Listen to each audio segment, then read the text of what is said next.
bien, la liberté d'association, le droit de grève, le droit de lockout aussi. Là. Pourquoi, donc, avoir fait cette loi 14-là, ce projet de loi 3 aussi, pourquoi? Ça vient d'une conviction? C'est une commande? Bien, c'est une constatation qu'on a faite dans les dernières années.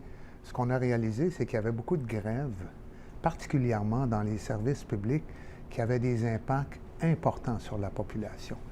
Tu sais, je prends l'exemple du transport en commun, ça pourrait être la collecte des déchets, mais les grèves qui durent trop longtemps finissent par faire mal à du monde, particulièrement les personnes en situation de vulnérabilité.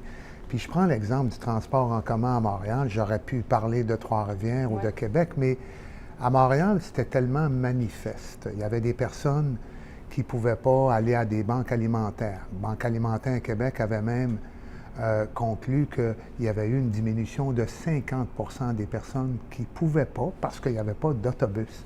Donc, ils ne pouvaient pas se rendre. J'ai eu des témoignages de personnes qui ne pouvaient pas aller travailler dans des résidences pour personnes aînées, prendre soin des personnes parce qu'ils ne pouvaient pas se déplacer. Il n'y avait pas d'auto, puis payer un taxi, c'est cher, fait qu'il manquait le travail. C'est les étudiants et étudiantes, c'est des personnes qui ne pouvaient pas aller subir des traitements médicaux, des travailleurs et travailleuses qui ne pouvaient pas aller travailler. Il y avait tout le secteur culturel, communautaire, économique, sportif qui était en partie paralysé par cette grève-là. Mais il y en a eu dans plusieurs secteurs, dans la transformation alimentaire, le transport scolaire. Souvenez-vous, Sarah, à quel point ça blesse les familles, les enfants puis les parents.